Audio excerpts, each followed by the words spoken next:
Women and Dating in College by Felicia Levine. Here's her audience.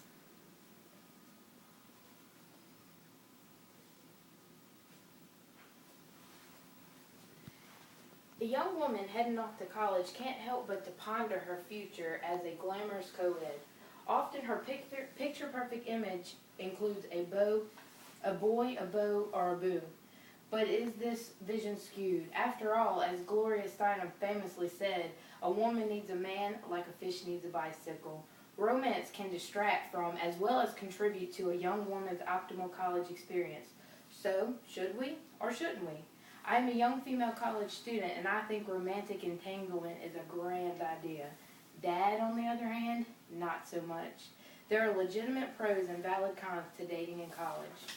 The question of whether or not to pursue a romantic relationship while also pursuing a degree is not one with a simple or single definite answer, for both sides bear merit. Dating can be a distraction. A young student's time and energy are better spent on books than in bars. By remaining single, she can concentrate on her studies and excel in academics. She could also use this extra time and energy to get to know herself. Dating can contribute to collegiate experience. Romantic interactions provide a young woman with experiential real-world knowledge. Dating allows her to get to know herself within the context of couplehood.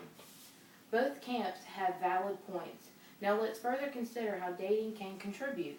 Learning to interact on an intimate level may be the key part of an unwritten social syllabus.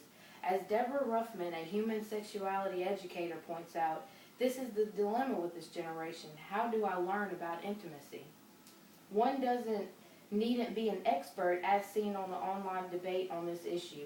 User XMutex argues that not dating sets one at a distinct disadvantage.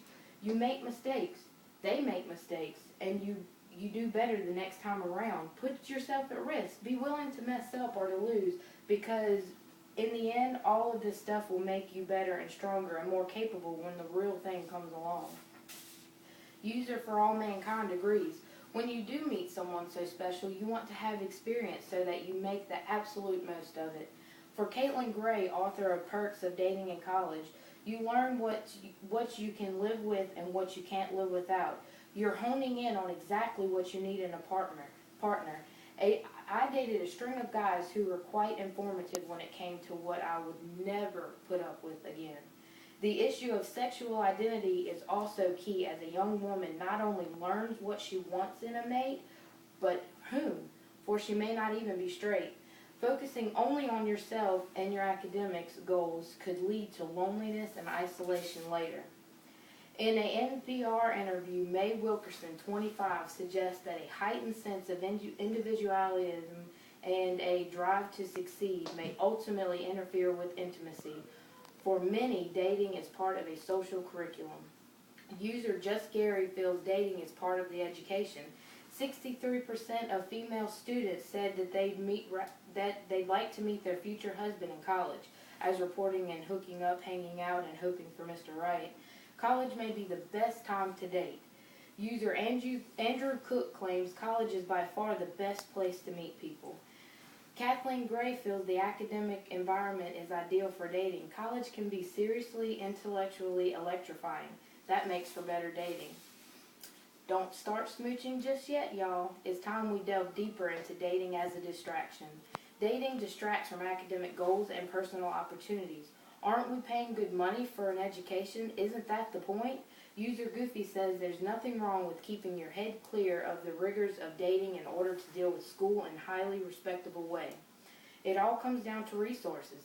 A student only has so much time, energy, money, passion, and intimacy.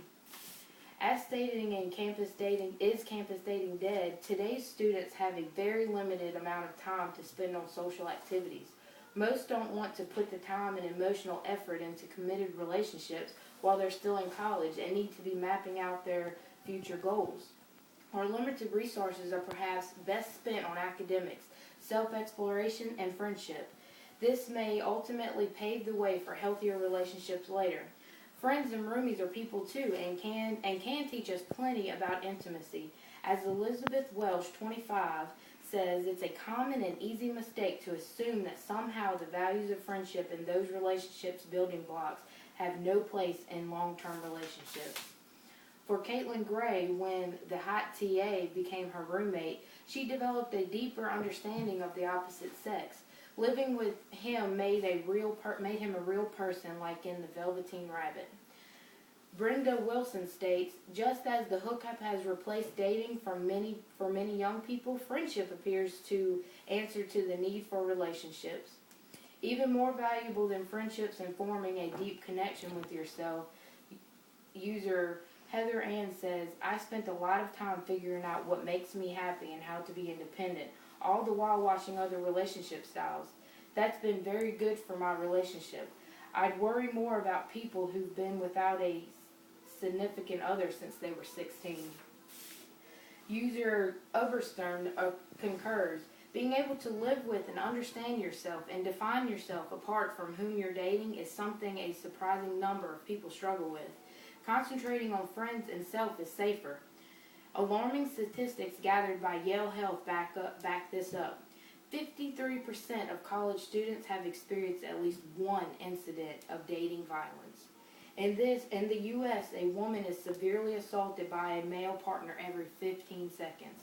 Women are more likely than men to be repeatedly abused, injured, or die as a result of partner violence. The Department of Justice found that women ages 16 to 24 are the most likely victims of intimate partner violence. So a young female may be well served by delaying dating until her male counterparts are more mature. Building a healthy bond is no doubt harder than having been abused. As user Digsby Scott said, what really messes people up tends to be too much experience. And when you end up getting hurt, you have some terrible baggage that your next partner has to work through. In conclusion, the issue is far from black and white. Even the gray areas vary from person to person. The question of should I or shouldn't I has no easy across-the-board answer. The pluses and minuses must be carefully weighed by the individual. As modern women, we must consider our personal and academic goals before choosing our own optimal path. Good night and good luck.